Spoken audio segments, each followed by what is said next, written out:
They stole my ranch. The gavel slammed. 3,500 acres.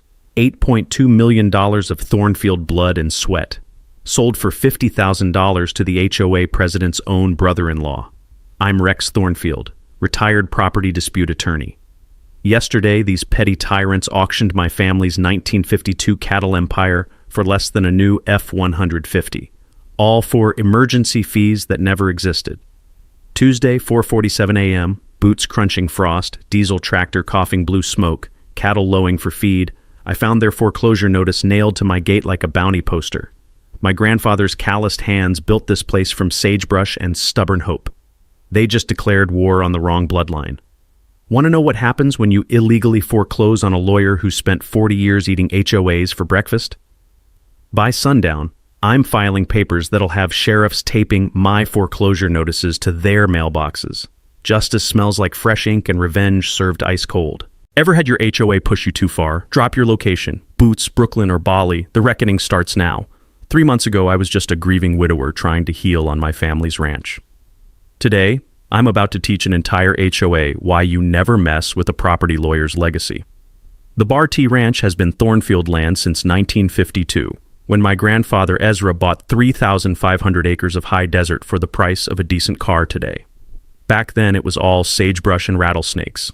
But Ezra had vision, and more importantly, he had those Depression-era hands that could coax life from dust. Spent 20 years building fences, digging wells, and turning scrubland into prime cattle country. My father inherited it in '78, expanded the operation, added the modern barns you see today. I grew up riding these hills, learned to drive on the old ranch roads Ezra carved with a borrowed bulldozer. Met my wife Sarah at the county fair when she was judging 4-H competitions. She said my prize bull had gentle eyes, which should have been my first warning she'd make me soft. We raised our kids here. Emma's now a corporate lawyer in Denver, and Jake's somewhere in the Middle East wearing army fatigues. Sarah and I plan to retire here properly, maybe add some guest cabins, watch grandkids learn to rope calves. Then cancer took her last spring, and suddenly I'm a 58-year-old widower rattling around in a ranch house that feels too big and too quiet. That's when I moved back full-time. Sold my law practice in the city, figured I'd heal where Sarah was happiest. The plan was simple: run cattle, fix things that broke, maybe write that legal thriller I'd been threatening to start for 20 years. Then came Sunset Meadows Estates. Picture this. 2019, some California developer discovers our little valley and decides it needs luxury living with mountain views. Suddenly my eastern border, 2 miles of pristine grassland I used for winter grazing, gets carved up into half-acre lots selling for $300,000 each. McMansions sprouting like weeds after a summer rain. Now, I've got nothing against progress. Hell, I've represented enough developers to know the game. But these weren't locals building sensible homes. These were retirees from Phoenix and Vegas, cashing out equity and building monuments to their own importance. Each house bigger than the last, all beige stucco and red tile roofs that looked like they belonged in Scottsdale, not cattle country. Enter Vivian Blackwood. First time I met her, she was standing at my gate in a white linen blazer that probably cost more than most folks' monthly mortgage, holding a clipboard like it was Excalibur. Blonde hair pulled back in one of those severe business buns, nails painted the color of fresh blood, and a smile that could freeze antifreeze. Mr. Thornfield, I'm Vivian Blackwood, president of the Sunset Meadows Homeowners Association. We need to discuss your situation. Situation. Like my family's 70-year-old ranch was some kind of zoning accident that needed correction. She smelled like expensive perfume trying to mask something rotten underneath, which, as it turns out, was exactly accurate. The kind of woman who'd spent her career in pharmaceutical sales, talking doctors into prescribing overpriced pills to desperate patients. Now she'd found a new target: neighbors who couldn't fight back. I'm afraid there's been some boundary realignment in the county records, she continued, tapping her clipboard with one manicured nail. Your property appears to fall within our HOA jurisdiction. We'll need to bring you into compliance with our community standards. The morning was crisp, the kind where you can smell snow coming down from the mountains, but her presence made everything feel colder. In the distance, my cattle were lowing for their morning feed, and I could hear Ezra's old Ford tractor coughing to life. Sounds that had greeted every dawn on this land for 7 decades. Ma'am, I said, keeping my voice level the way 30 years of courtroom work teaches you, this ranch predates your development by 70 years. I think there's been some mistake. That smile got sharper. "Oh, Mr. Thornfield, I don't make mistakes." She was about to learn otherwise. Vivian didn't waste time. Within 48 hours, my mailbox started filling up with certified letters like Christmas cards from hell. Notice of violation, unauthorized agricultural equipment in residential zone. They were talking about my grandfather's 1967 Ford tractor, the same machine that had been chugging across these fields since before half their subdivision was even a gleam in some developer's eye. Apparently, its faded blue paint and honest rust didn't meet their vehicle aesthetic standards. Notice of violation, noise ordinance breach. My roosters were crowing too early. 6 a.m., to be precise, the same time they'd been announcing dawn since roosters figured out the sun comes up. But according to Vivienne's clipboard commandos, this constituted disruptive agricultural noise pollution affecting property values. The smell of fresh coffee mixed with my growing irritation as I read each ridiculous complaint. Notice of violation, unsightly storage of farm equipment. They meant my hay bales, actual hay, for actual cattle, stacked neatly in my barn on my property that they had no jurisdiction over. Each letter came with the same threat, $500 daily fines until compliance.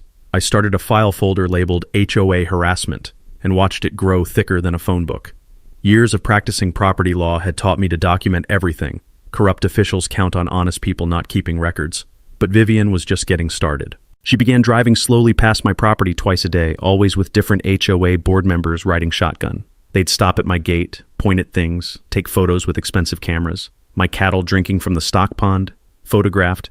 My irrigation ditches carrying water to the south pasture, documented like evidence at a crime scene. The crunch of gravel under their tires became a twice-daily reminder that I was being watched, cataloged, prepared for something bigger. The real genius move came when she started canvassing my actual neighbors, the ranchers and farmers who'd been here since before McMansions were anyone's nightmare. Vivian would show up at their doors with pamphlets about agricultural nuisances and protecting rural property values. She painted me as the problem neighbor, the guy whose cattle smelled bad and whose roosters ruined peaceful suburban mornings. Most folks told her to take a long walk off a short pier, but she found a few converts among the newer arrivals, city folks who'd bought 5-acre ranchettes thinking they wanted the rural life, then discovered that actual ranching involves actual smells. The bombshell came during what Vivian called an emergency HOA meeting. I wasn't invited, naturally. Didn't even know about it until Dale Morrison, old-timer who runs cattle on the next section over, called me that Thursday evening, his voice carrying the kind of disbelief you hear when someone's witnessed something truly audacious. "Rex, you might want to know what your new best friend pulled tonight," Dale said, chuckling like he'd just watched someone step in fresh cow pie. "Special meeting at the community center. Vivian and her board voted to hit you with a $47,000 special assessment for infrastructure repairs." The number hit me like a physical blow. "What infrastructure?" "Roads," she says. "Claims your cattle operation is damaging the county roads and you owe for repairs and upgrades. Also something about water runoff from your irrigation affecting their storm drainage. Oh, and my personal favorite, noise mitigation fund for residents affected by agricultural operations."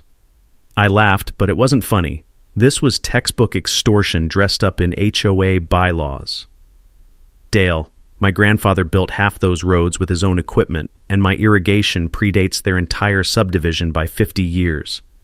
Preaching to the choir, Rex. But here's the kicker.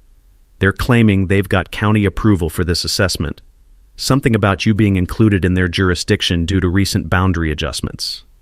That's when I knew I was dealing with more than petty suburban tyranny. This was organized fraud, and I'd seen enough of it in my career to recognize the pattern. The next morning, I showed up at their regular monthly meeting uninvited, armed with original county surveyor maps and my grandfather's land patents.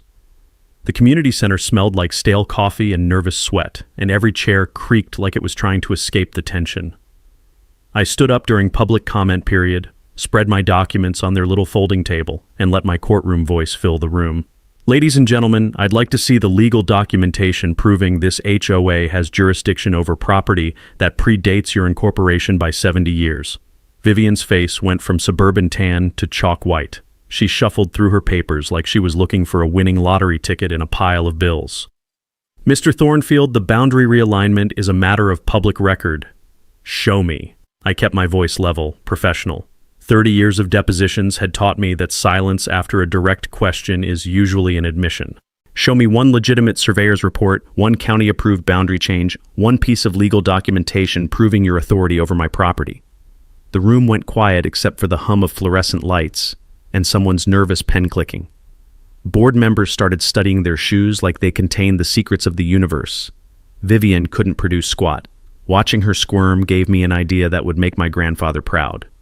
Vivian learned from that public humiliation. Instead of backing down, she doubled down and brought in the big guns. 2 weeks later, I found a thick envelope from Blackstone Morris and Associates wedged in my screen door. The letterhead was impressive. Raised gold lettering, downtown address, the kind of law firm that charges $500 just to spell your name right.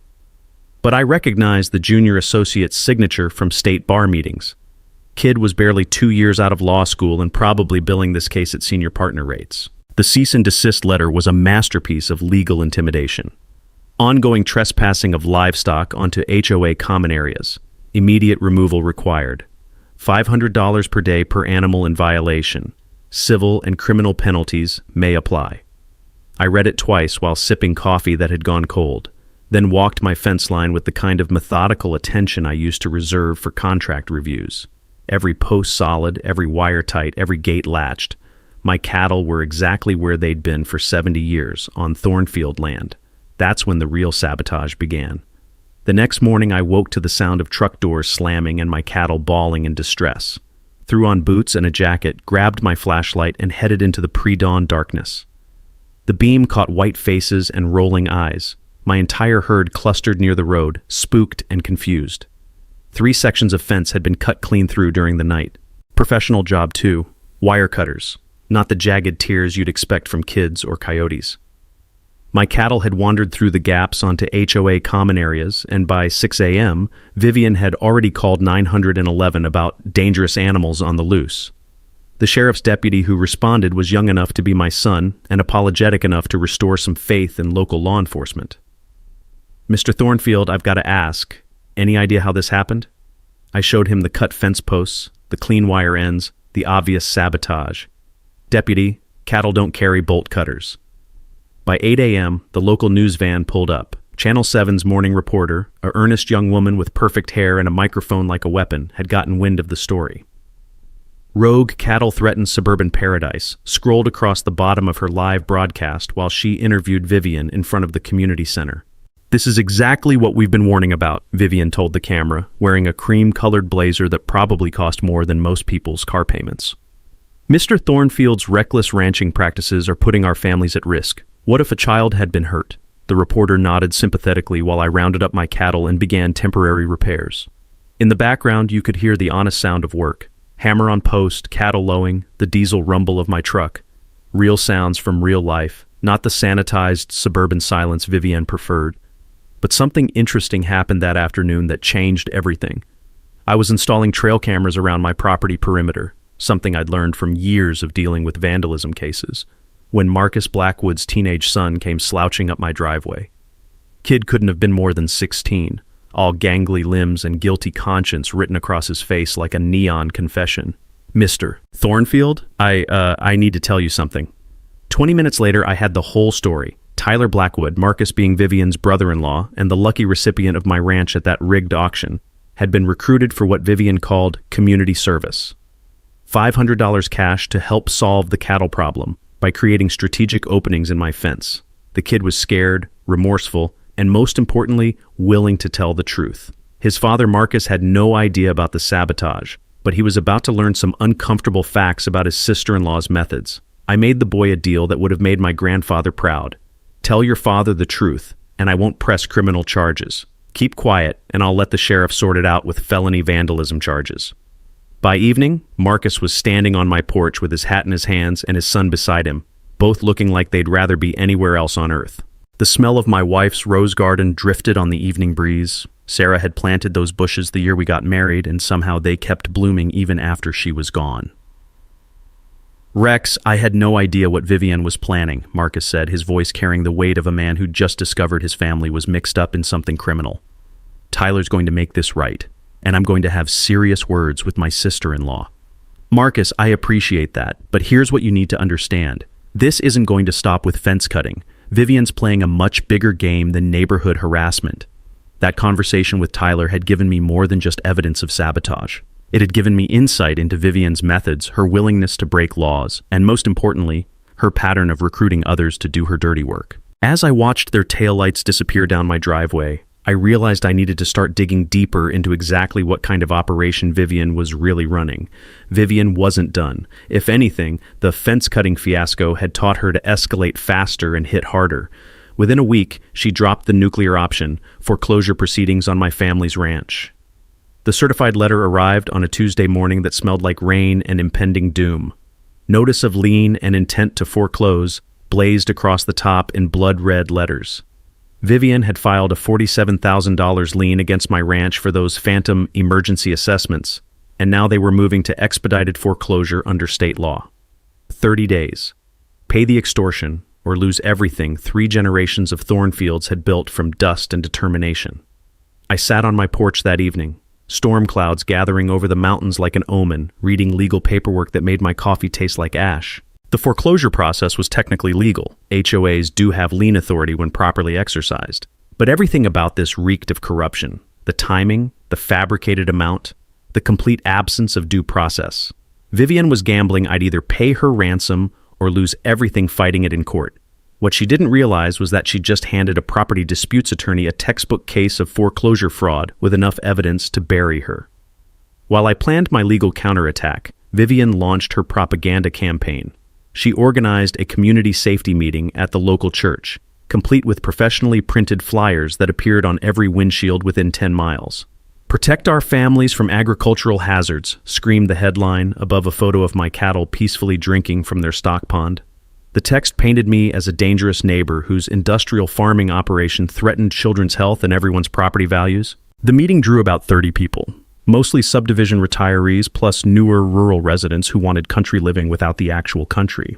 I didn't attend, but Dale Morrison did, calling me afterward with intelligence that was equal parts hilarious and terrifying. "Rex, you missed quite a show," Dale said, barely containing his laughter. "Vivian had PowerPoint slides, professional charts showing contamination vectors from your irrigation and noise pollution maps from your roosters. She's got these city folks convinced your cattle are biological weapons. What about the locals? Most walked out when she started talking about modernizing agricultural land use, but she's recruited enough true believers to petition the county for immediate eviction." The real brilliance of Vivian's strategy revealed itself when she announced my voluntary retirement auction. Posted notices throughout town advertising the dignified end of an era sale, scheduled for the same day as the foreclosure. She was rewriting history in real time, turning outright theft into a heartwarming story about an old rancher gracefully stepping aside for progress. Channel 7 swallowed the bait completely. End of Family Farming Era ran as their lead human interest story, complete with misty-eyed footage of my grandfather's Ford tractor and voiceover about inevitable change in rural America. They gave Vivian 5 minutes of free airtime to explain how the community was compassionately helping Mr. Thornfield transition to his golden years. But Vivian's arrogance finally created the opening I needed. The foreclosure auction was a masterpiece of legal theater, scheduled for 10 a.m. on a Wednesday with minimum notice and maximum inconvenience. Only 2 bidders appeared, Marcus Blackwood and something called Mountain Vista Development LLC. Marcus won with a $50,000 bid, barely covering the fabricated lien that had stolen my $8.2 million ranch. I watched from across the street, documenting everything like a crime scene photographer. The courthouse steps where my family's legacy died smelled like diesel exhaust and defeat, but I kept taking notes because I knew this performance was far from over. After the gavel sealed my family's fate, I followed Marcus to the county clerk's office, watching him file deed paperwork with hands that shook slightly. Guilt, maybe, or just the weight of what he'd participated in. That's where I discovered the smoking gun. The deed listed Mountain Vista Development LLC as a development coordination partner, with exclusive rights to future land use planning. A quick dive into state corporate records revealed Mountain Vista was owned by Summit Holdings, which was owned by Desert Vista Investments, which ultimately traced back to one Vivian Marie Blackwood. She hadn't just stolen my ranch. She'd stolen it for herself, using her brother-in-law as a puppet to hide the massive conflict of interest. The entire HOA foreclosure was an elaborate fraud designed to acquire valuable property for pennies on the dollar. But the deeper I dug, the more sickening the scope became. 3 other longtime residents had been foreclosed by the same HOA over 2 years. All properties went to board members' relatives. All were later flipped or developed for massive profits. This wasn't neighborly harassment. This was organized racketeering with a suburban address and manicured bylaws. Standing in that courthouse holding documentary proof of systematic fraud, I felt something I hadn't experienced since Sarah's funeral. Absolute clarity about what needed to happen next. Vivian thought she'd broken a grieving widower. She was about to discover what happens when you steal from someone who's made a career of destroying people exactly like her. That night I couldn't sleep. Not because I'd lost my ranch, though watching 70 years of family history get auctioned off for chump change wasn't exactly restful, but because my lawyer brain kept circling back to something that didn't add up. Why had Vivian moved so fast? Most HOA disputes drag on for years, buried in bureaucracy and legal procedures.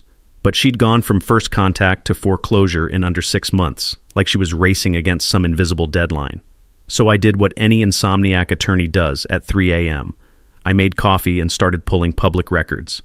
My home office still smelled like the vanilla candles Sarah used to burn while grading papers at the kitchen table.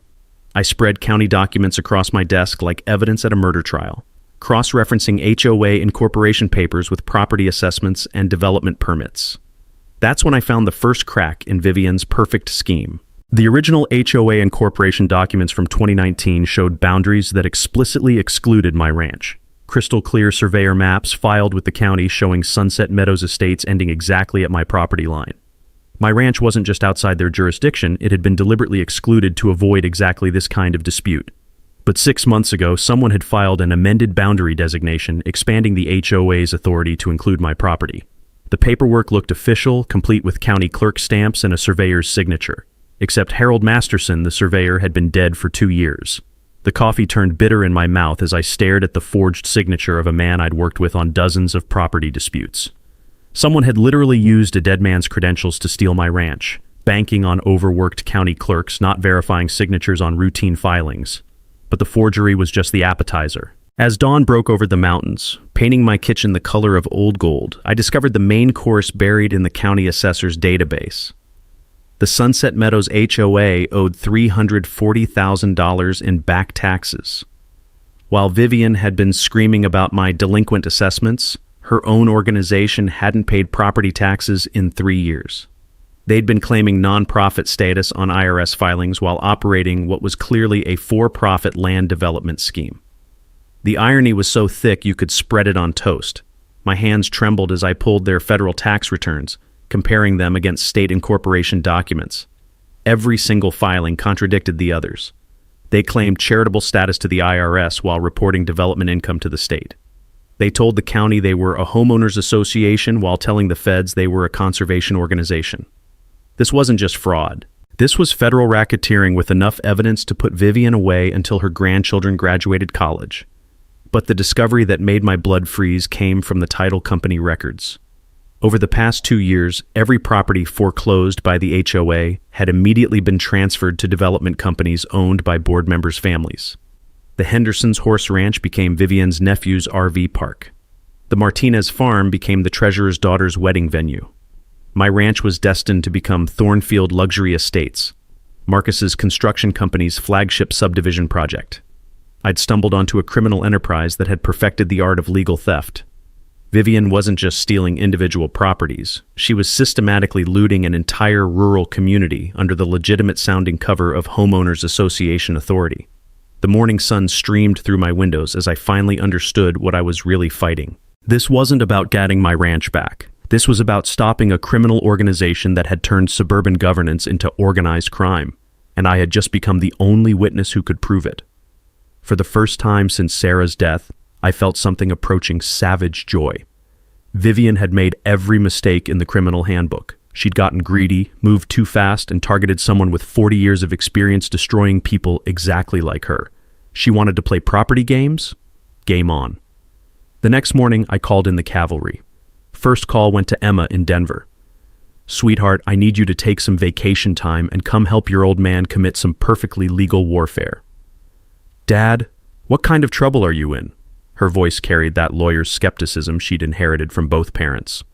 The good kind, the kind where we get to destroy corrupt officials and maybe save a few other families from getting robbed blind. She was on a plane by noon. Second call went to Jasper Mills, my former law partner, who'd made a career out of eviscerating corrupt HOAs. The man collected victory settlements like some people collect stamps. "Rex, you magnificent bastard," he said when I explained the situation. "They forged a dead surveyor's signature? That's federal mail fraud, conspiracy, racketeering. We can bury these people so deep they'll need GPS to find daylight." Third call was to my brother-in-law Dale Garrison, retired police detective turned private investigator who specialized in making white-collar criminals extremely uncomfortable. "Dale, I need you to crawl so far inside these people's financial records you know their grocery receipts by heart. How dirty are we talking? Dirtier than a pig farm in a hurricane." By Thursday evening, my kitchen had transformed into something between a war room and a forensic accounting lab.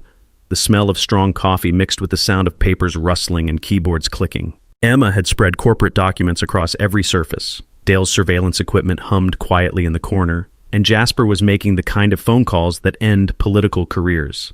"Dad," Emma said, looking up from tax returns thick enough to stop bullets, her mother's focused intensity written across her face. "This is absolutely insane. The HOA claims $2.3 million in annual revenue, but their bank statements show $7.8 million flowing through various shell companies." Watching her work reminded me why I'd fought to pay for law school. She had Sarah's methodical mind and my predatory instincts for finding fraud. Dale looked up from his computer, grinning like a shark who'd found a wounded swimmer. "Rex, you're going to love this. Our dear Vivian has judgments against her in 3 states for pyramid scheme fraud. She was selling bogus real estate investments to retirees until 2018, when the SEC shut her down. Changed her name from Vivian to Vivian, moved here and reinvented herself."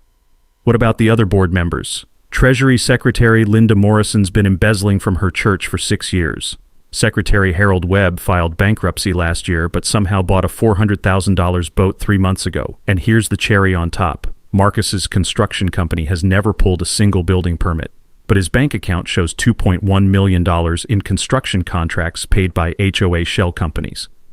Our 4th team member was Janet Reeves, who'd owned the county's main title company for 15 years.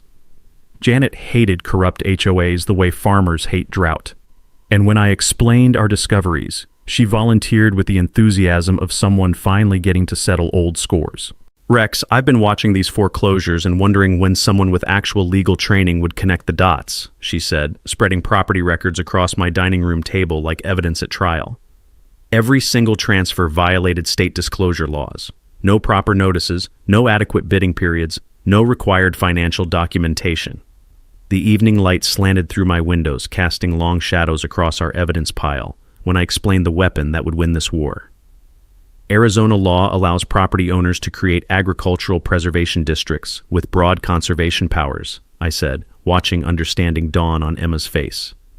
"These districts can exercise eminent domain to protect rural land from inappropriate development."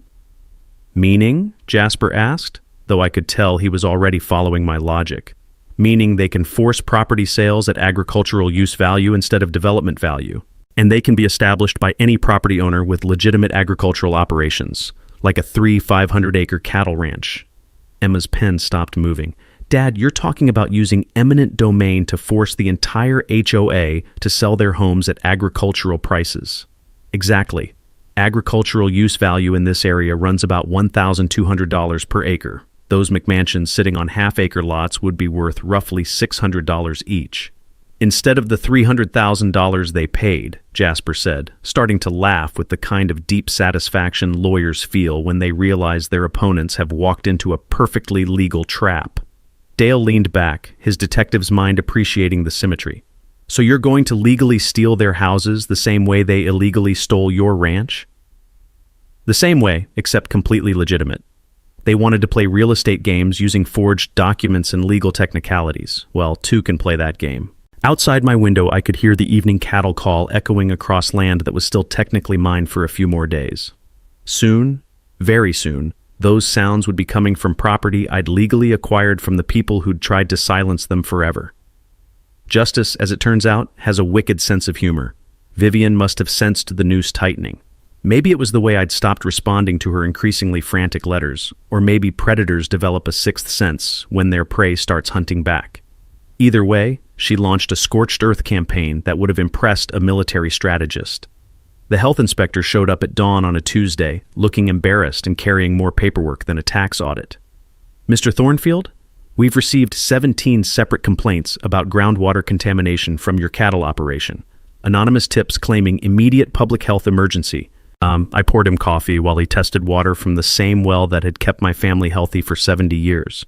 The poor guy was professional, but clearly annoyed at having his time wasted on what any rancher could see was bureaucratic harassment disguised as public safety. "Sir, your water's cleaner than what most city folks drink," he said, packing up equipment that had found exactly nothing wrong. "Someone's really got it out for you. These complaints are being filed daily now." While Vivian weaponized county bureaucracy, Marcus escalated to direct sabotage. 3 contractors' liens appeared overnight against everything I owned: my truck, my tractor, even the cattle. All claimed unpaid bills for work that had never been done, filed by companies that existed only on paper and dissolved the moment we investigated. Emma worked 16-hour days getting emergency injunctions, but each false lien cost us time and legal fees. Death by 1,000 paperwork cuts. A strategy Vivian had probably perfected during her pyramid scheme years. But the attack that really showed her desperation came when she tried to have me disbarred. She filed a complaint with the State Bar Association claiming I'd been providing unauthorized legal advice when I challenged the HOA's jurisdiction at that community meeting. Never mind that I was defending my own property rights, or that I'd been licensed to practice law longer than she'd been alive. The bar's investigative committee was polite but thorough, requiring documentation of my legal status and justification for every word I'd spoken publicly. Another fishing expedition designed to keep me busy fighting bureaucracy instead of building my case. That's when the mini twist hit that changed everything. I was sitting in my kitchen, reviewing Bar Association paperwork and wondering how many more government agencies Vivian could weaponize when Dale burst through my door carrying surveillance equipment and grinning like he'd just won the lottery. "Rex, you need to see this, now." He set up his laptop on my kitchen table, the screen glowing in the afternoon light that slanted through windows Sarah had chosen for their view of the mountains. "Remember that coffee shop where the board members keep meeting? I finally got close enough with the directional microphone." The audio was crystal clear. Vivian's voice, recorded yesterday afternoon, discussing bribes with someone whose voice I didn't recognize. "The county commissioner wants another $10,000 for the zoning variance," Vivian was saying. "And we need the assessor to reclassify 3 more properties as blighted agricultural before winter." "What about Thornfield? He's been asking too many questions." "Thornfield's finished. I've got the state bar investigating him, health department ready to condemn his water system, and Marcus is filing more liens tomorrow. The old fool will be bankrupt and disbarred before Christmas." My coffee tasted like acid as I listened to them plan my destruction with the casual efficiency of seasoned criminals. But then Vivian said something that made my blood freeze. "Once we clear out the remaining ranchers, we'll have control of 12,000 acres for development. Phoenix investors are willing to pay $40 million for the entire package, plus ongoing development consulting fees." This wasn't about my ranch. This was about systematically stealing every piece of rural property in the county and selling it to out-of-state developers. My family's land was just the biggest prize in a criminal enterprise worth tens of millions. "The beauty of it," Vivian continued, her voice carrying the satisfaction of someone who thought she'd outsmarted everyone, "is that we're using their own legal system against them. HOA foreclosures, eminent domain claims, environmental violations, all perfectly legal when you know which officials to pay." Dale looked at me across the kitchen table, his detective's instincts recognizing the significance of what we'd just heard. "Rex, this isn't harassment anymore. This is admission to conspiracy, bribery, racketeering, enough federal charges to put her away until she qualifies for Medicare." But while they'd been plotting my destruction, my team had been preparing something that would destroy theirs. The Agricultural Preservation District was approved, eminent domain authority confirmed, and Emma had just finished filing federal complaints with the FBI's white-collar crime division. The irony was perfect. While Vivian thought she was crushing a lonely widower with bureaucratic warfare, she'd actually been confessing her crimes to a retired prosecutor who specialized in exactly this kind of systematic fraud. Tomorrow, we'd serve papers that would turn her entire subdivision into agricultural land worth about $600 per house. She wanted to use the legal system as a weapon? Let me show her how it's really done. Vivian's final gambit was pure desperation wrapped in suburban respectability. She organized what she called a community safety summit at the high school gymnasium, complete with professional banners, catered refreshments, and enough propaganda to make a dictator proud. The flyers appeared everywhere: grocery stores, gas stations, church bulletin boards. Protect our families. Emergency meeting about agricultural safety hazards. Below that, a photo of my cattle drinking from their stock pond, doctored to look ominous under stormy skies. But this wasn't just another HOA meeting. Vivian had invited county commissioners, the sheriff's department, local news crews, and what she called concerned citizens from across the region. She was staging a public execution, complete with audience participation. Dale's surveillance showed her spending the previous week coaching residents on talking points, distributing prepared statements about health risks and property value destruction, even promising gift cards to families who spoke against me during public comment period. The morning of the meeting, I announced my own event, a retirement liquidation auction of all ranch equipment, scheduled for the same day at the same time. Let local news cover the end of family farming story while I prepared to reclaim everything these criminals had stolen. Emma handled the media angle with the precision of someone who'd spent her career managing corporate crises. My father is stepping away from ranching to focus on legal consulting, she told Channel 7's reporter. This auction represents the end of one chapter and the beginning of another. The reporter ate it up. Here was the human interest story they'd been covering for months, the dignified conclusion to a family's agricultural legacy, complete with tearful goodbyes and nostalgic footage of my grandfather's old Ford tractor. What they didn't know was that I'd already purchased back every piece of equipment through shell companies Emma had established. The buyers at my auction were allies who'd return everything once the dust settled. But Vivian saw exactly what I wanted her to see: total surrender from a broken old man. Her community safety summit drew about 60 people to the gymnasium, mostly subdivision residents plus a handful of actual ranchers who came to see what insanity their new neighbors were peddling. The smell of floor wax and nervous sweat filled the air while Vivian set up her PowerPoint presentation like she was announcing a cure for cancer. Ladies and gentlemen, she began, clicking to a slide showing aerial photos of my ranch. We're here tonight because our community faces an environmental and safety crisis that threatens our children's health and our property values. What followed was a masterclass in propaganda. Professional charts showing contamination vectors from my irrigation water. Noise pollution maps documenting my rooster's morning announcements.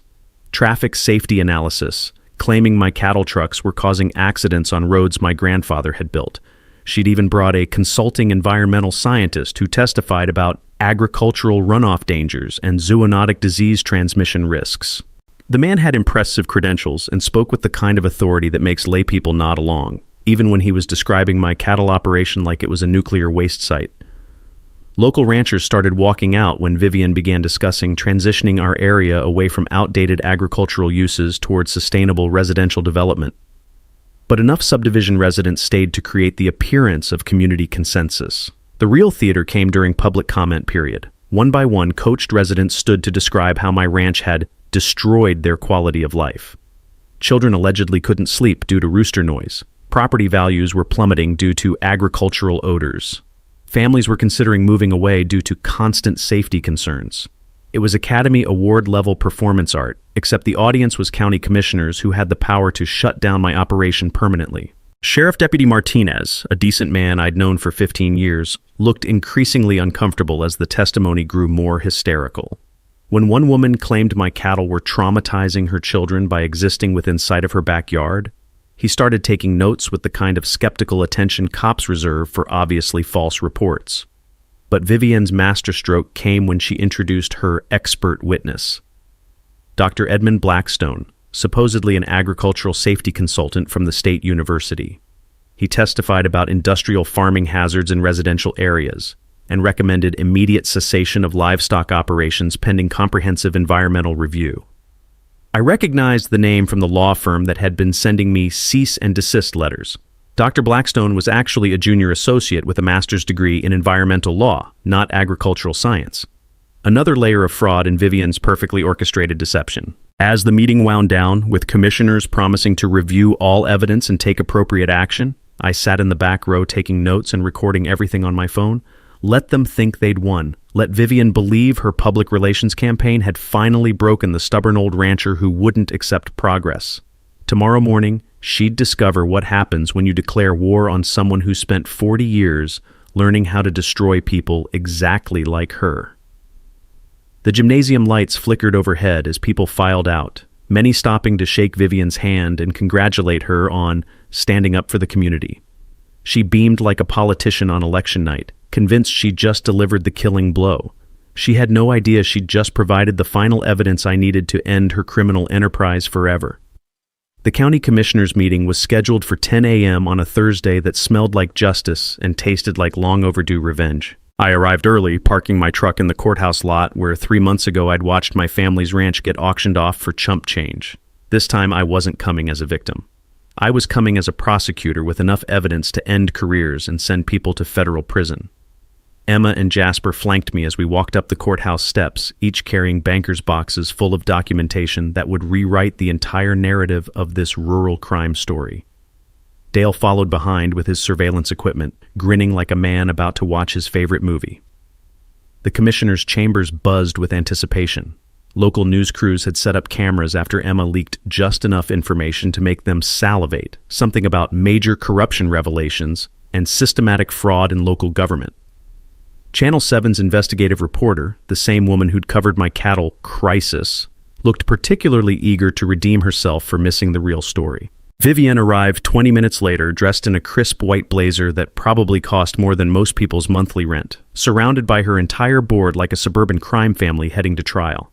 She nodded confidently to the cameras, clearly expecting another victory lap in her campaign to reshape rural America according to her vision. She had no idea she was walking into an ambush.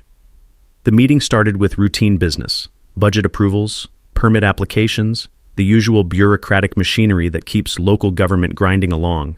Then Commissioner Janet Walsh called the special session to order. We're here to address ongoing disputes between the Sunset Meadows Homeowners Association and Mr. Rex Thornfield regarding agricultural operations and community standards, she announced. Mrs. Blackwood has requested time to present additional evidence supporting immediate intervention. Vivian stood gracefully, moving to the podium with the confidence of someone who'd never lost a public fight. She began with her standard presentation: property values, public safety, environmental concerns, hitting all the notes that had worked so well at her community safety summit. Commissioners, the evidence is overwhelming. Mr. Thornfield's agricultural operations pose an ongoing threat to our community's health and safety. We're requesting immediate action to protect our families and preserve our property values. She was still talking when I stood up. Commissioners, I'd like to address the board regarding an organized criminal conspiracy that's been systematically defrauding property owners in this county for the past 3 years. The room went dead silent.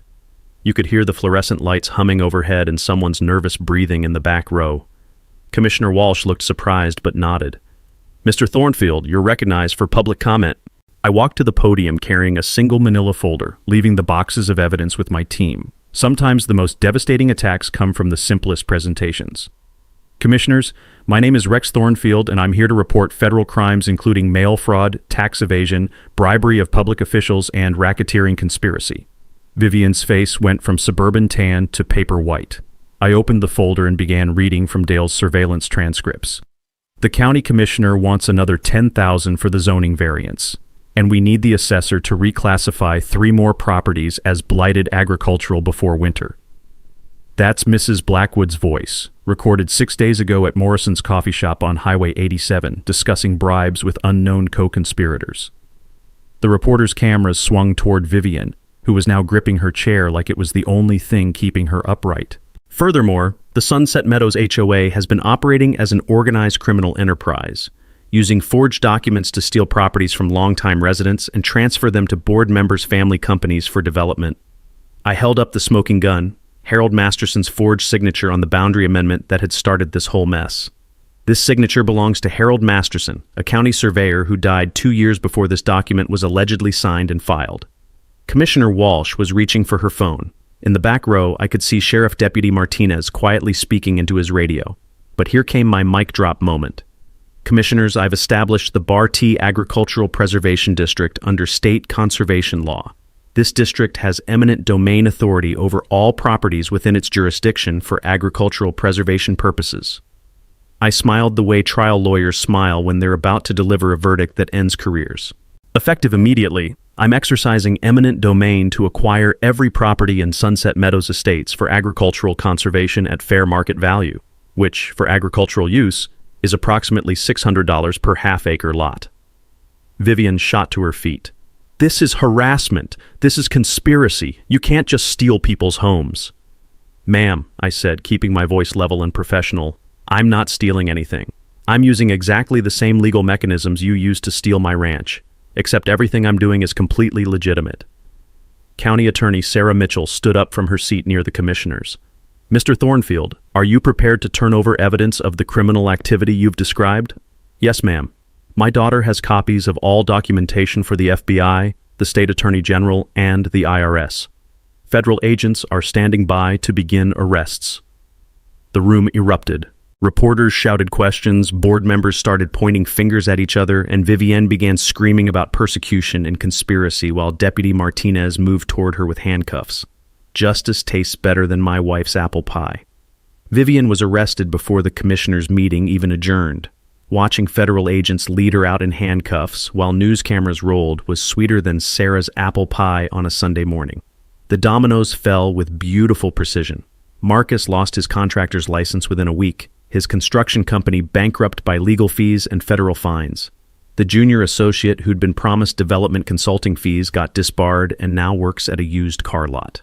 The county clerk who'd accepted bribes for filing forged documents was fired, lost his pension, and moved 3 states away in disgrace. Vivienne got 3 years federal prison and $500,000 in restitution. The judge called her operation a masterclass in suburban racketeering that preyed on honest families' trust in local institutions. Marcus received 18 months and forfeited every property acquired through fraud. But the real justice came when my Agricultural Preservation District's eminent domain authority kicked in. Every McMansion in Sunset Meadows Estates was legally acquired at agricultural use value, exactly $600 per half-acre lot. Families who'd paid $300,000 for their suburban castles suddenly found themselves holding checks that wouldn't cover a decent pickup truck. Most relocated quietly, probably grateful to escape before federal investigators finished unraveling every financial thread of Vivienne's empire. A few tried fighting the eminent domain in court, but agricultural preservation districts have ironclad legal authority when properly established.